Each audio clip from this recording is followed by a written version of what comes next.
So on the last hopping video that I made, I had a viewer reach out and give me some more tips, so I want to share those with you guys today. So as it relates to rear wheel hops, there is a difference when you kind of pre-hop a little bit in order to get your suspension all the way down. So first of all, I'm just going to go from about 2 feet in and try and lift up the rear versus going from about the same distance. So you could say that most of that difference is because of effort, but I would also say that a little pre-hop right before, right there, will really help in order to bottom out that suspension, give you that nice rebound going up.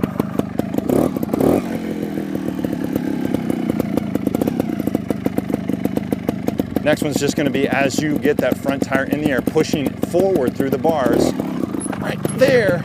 Once that rear wheel gets off the ground, pushing forward on the bars will actually continue to help leverage, and allowing that rear end to come up by bending my knees will get you even more height. So even with no run up and no clutch pop, just trying to really get a rear wheel lift just by using my body from back to front, as well as pushing my arms forward.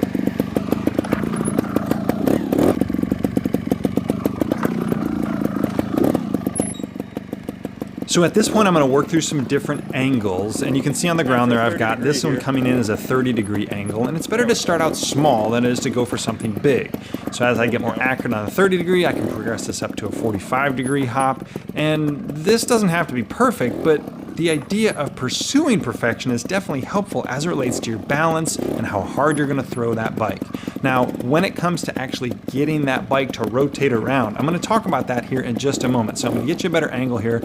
I'm going to be leading with my hips. So in this move, I'm pushing to the right. I'm trying to get the rear wheel to go to the right. So I'm going to lead with my hips to the right, and I'm going to use my left leg, my trailing leg, to pull the bike across.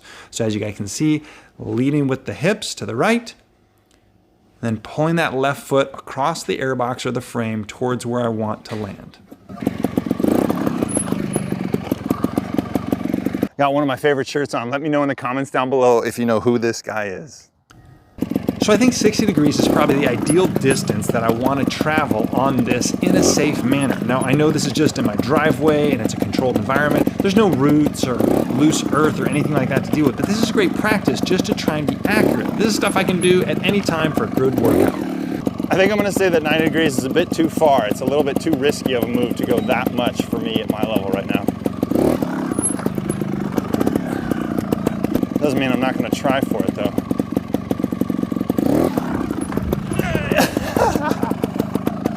These rear wheel hopping tips were brought to you by Ron from Texas. So a big shout out to you. Thanks for sharing your insight.